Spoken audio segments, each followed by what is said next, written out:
Olá IPCA, hoje é sábado, dia 31 de maio de 2014. Nós estamos juntos há 664 dias lendo a Bíblia e hoje leremos os capítulos 36 e 37 do livro do profeta Isaías. Essa mesma história está contada com perspectivas um pouco diferentes no livro dos Reis, no segundo livro, nos versos 13 do capítulo 18 até o verso 37 do capítulo 19, e também no segundo livro das Crônicas, dos versos 1 a 23 do seu capítulo 32. Então, basicamente, você estará lendo comigo hoje as três versões da mesma história, versões que não são contraditórias, que não têm detalhes em conflito, mas que têm apontamentos e focos complementares, cada um deles adaptado à sua época. Bom, o que vemos em Isaías, que foi o primeiro a escrever? Nós vemos que aquela promessa de confiar em Deus, porque Deus é o Senhor de todas as nações, do universo, que Ele é o único capaz de oferecer salvação para o seu povo de Judá, todo esse assunto que vinha sendo desenvolvido ao longo dos 35 primeiros capítulos de Isaías é agora ilustrado aqui de maneira muito bela. Como?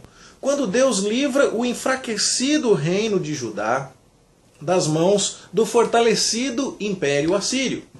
E é muito interessante que alguns detalhes chamam bastante a nossa atenção.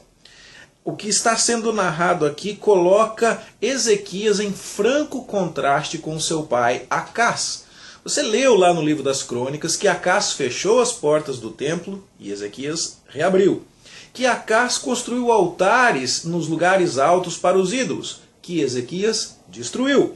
E você vê que o profeta Isaías, no capítulo 7 do seu livro, procura Acás exatamente na extremidade do aqueduto do açude superior, junto ao caminho do campo do lavadeiro. Está lá em Isaías 7,3. Nesse lugar, quando os reis de Israel e da Síria estavam sitiando Acás, Isaías foi procurá-lo com o seu filho, o resto vou verá. Aqui é nesse lugar que o filho de Acás, Ezequias, recebe o emissário Rabsaqué enviado por Senaqueribe. E aqui então você vê como pai e filho são nitidamente colocados em contraste. Desta vez, a confiança em Deus é novamente colocada em foco. Acás precisava confiar em Deus e não quis o sinal de Deus. Mas Rabsaqué desafia Ezequias para saber se ele de fato confiava no Senhor. Aquele rei que fez todas as reformas religiosas sobre as quais nós lemos ontem no livro das Crônicas, é contraditado, aqui é confrontado. Que confiança é essa em que você se estriba? É assim que Rabsaqué se dirige a ele. Vai resistir ao rei assírio? Como? E aí o argumento de Rabsaqué é muito elaborado. No verso 6 ele diz, você vai confiar no Egito? Não é? E aí depois ele vai dizer lá no verso 7, não adianta você confiar no Senhor porque você mandou retirar os altos e altares que foram construídos para o Senhor. E aqui Rabsaqué não entendia bem das coisas. Ele achava que quando Ezequias removeu os altares nos lugares altos, ele havia desagradado a Deus, porque aparentemente, para quem olhava de fora, isso significava ter menos pontos de adoração ao Senhor. Na verdade, Ezequias estava sendo obediente, concentrando a adoração no templo, mas Rabsaqué não entendia disso. Então ele diz, primeiro argumento, não confia no Egito, o Egito não pode te salvar. Segundo, o Senhor deve estar triste com você, você removeu vários lugares de adoração dele. Terceiro, Judá não tem homem suficiente para guerrear com a Síria não. Se você arrumasse cavaleiros, eu até te dava cavalos, ele vai dizer aqui. Quarto, Deus está com a Síria. Ele diz, o Senhor mesmo me disse, sobe contra a terra e destrói-a. Como se ele tivesse ouvido a recomendação de Jeová para executar juízo sobre Judá. Quinta, Senaqueribe é um rei que vai dar ao povo de Judá o que Judá realmente deseja. Ele chega a falar como se fosse o próprio Deus aqui no verso 16. Fazei as pazes comigo e vinde para mim, comei cada um da sua própria vide e da sua própria figueira, e bebei cada um da água da sua própria cisterna, até que eu venha e vos leve para uma terra como a vossa, terra de cereal e de vinho, terra de pão e de vinhas. Essas são promessas que o próprio Deus havia feito ao seu povo, e Senaqueribe aqui se coloca arrogantemente numa posição de rival do Senhor. E por último, Senaqueribe vai dizer que Deus não pode proteger Judá. Na verdade, ele havia destruído várias outras cidades, várias outras nações, e os deuses daquelas nações não tinham conseguido proteger seu povo. Não seria diferente aqui em relação a Judá. Nesse primeiro momento é Rabsaqué, o servo de Senaqueribe, quem vem falar com Ezequias lá no caminho do campo do lavadeiro. Ezequias manda que Isaías seja procurado. Ele manda seus servos, Eliaquim e Sebna, para procurá-lo. E a primeira resposta que ele recebe vem do profeta Isaías e é bastante curtinha, os versos 6 e 7 do capítulo 37. Basicamente é que Deus vai colocar um espírito tal em Senaqueribe que ele vai voltar para sua terra e lá ele vai morrer à espada. Mas Rabsaqué volta para encontrar Senaqueribe e Senaqueribe está envolvido com uma outra guerra porque o rei da Etiópia agora quer guerrear com ele e ele não vai ter tempo de vir imediatamente até Jerusalém. Isso poderia trazer a Ezequias a impressão de que Senaqueribe tinha desistido. E Senaqueribe manda então falar para Ezequias: eu vou te pegar daqui a pouco, espera que a sua batata está assando. E ele diz então: não te engane o teu Deus em quem confias, dizendo: Jerusalém não será entregue nas mãos do rei da Assíria. Senaqueribe claramente fala para Ezequias que não era para ele confiar em Deus. E essa é a mensagem de Isaías como um todo: confie em Deus. E ele manda então uma carta, como diz o verso 14, para Isaías. Carta essa para Ezequias, melhor dizendo. Carta essa que Ezequias pega e leva para o templo. E diz: Senhor, olha o que esse camarada está falando. Na verdade, só o Senhor é o Deus de todos os reinos da terra.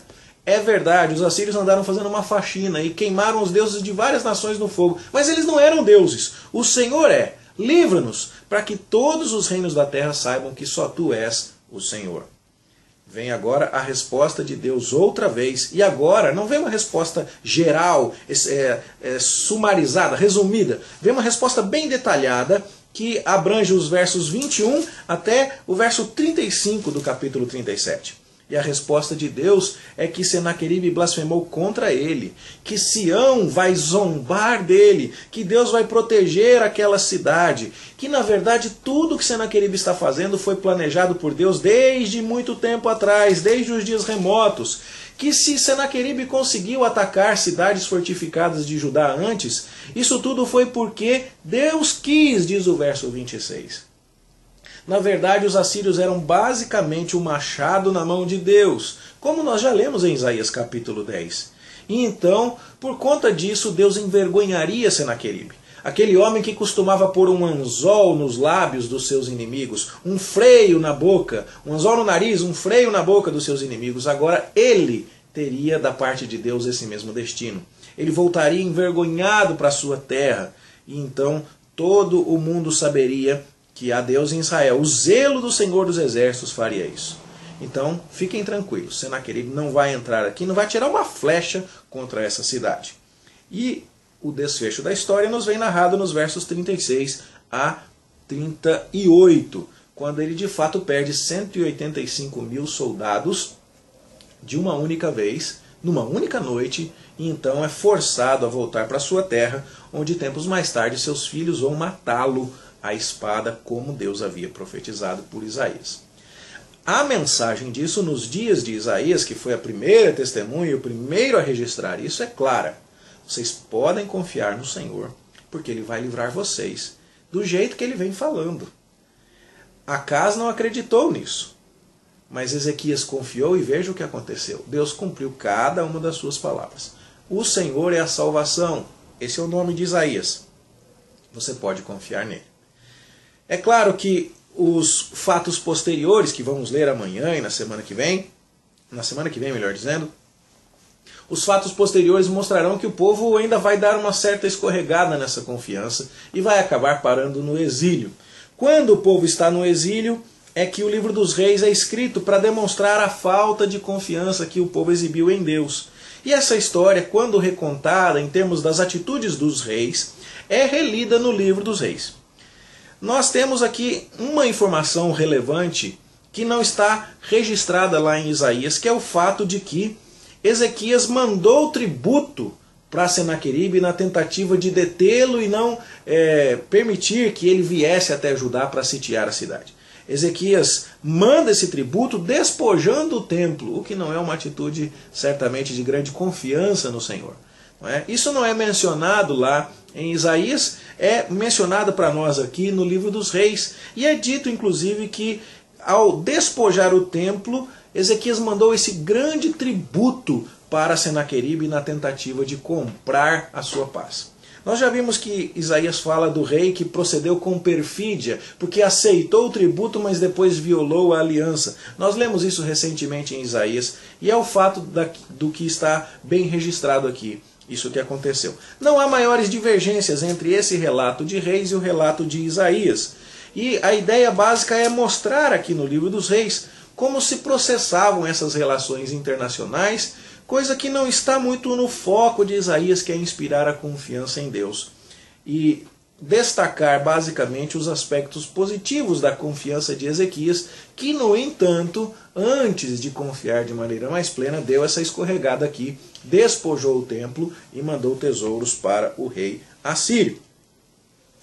O povo veio a parar no cativeiro da Babilônia tempos mais tarde, e quando retornou do cativeiro babilônico, precisava reconstruir a vida da nação. E nesse contexto que foi escrito o livro das Crônicas.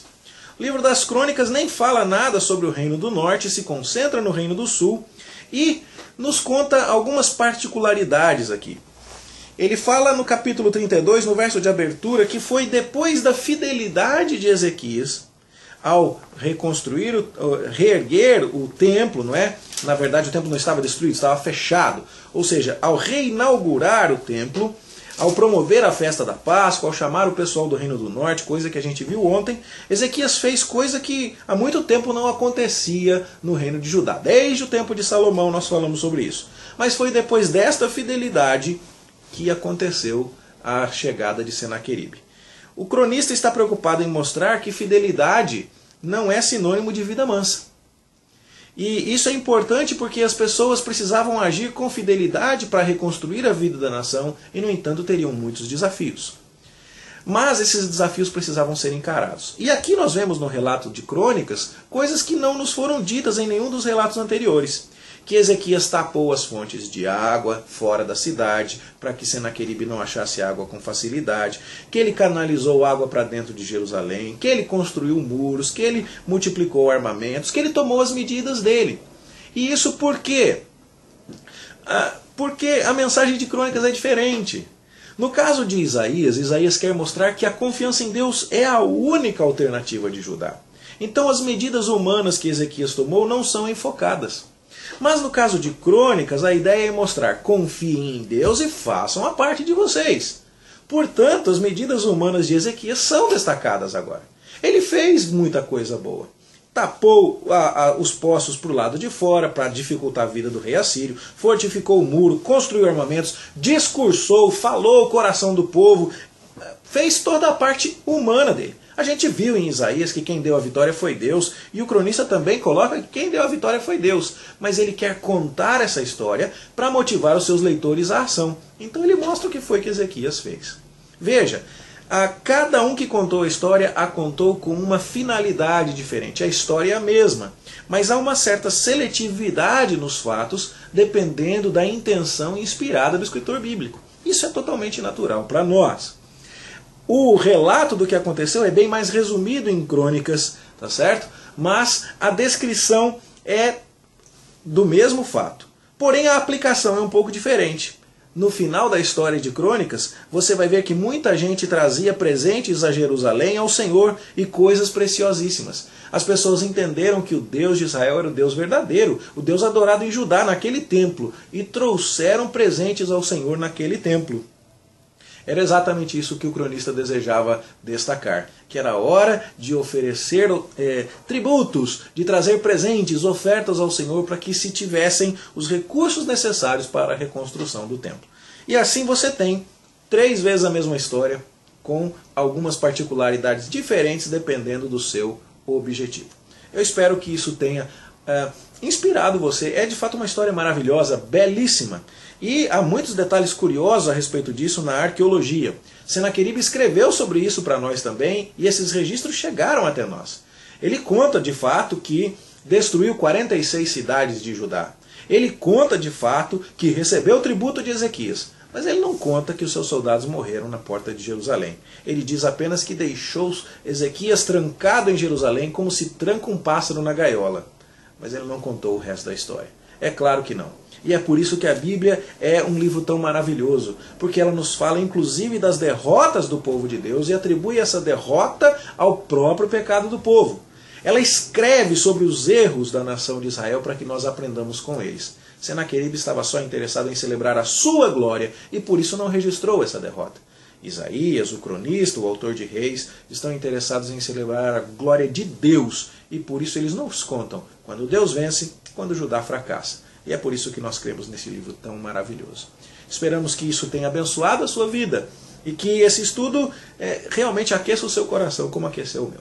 Bom estudo para você, amanhã a gente se encontra na igreja se Deus quiser. Até lá.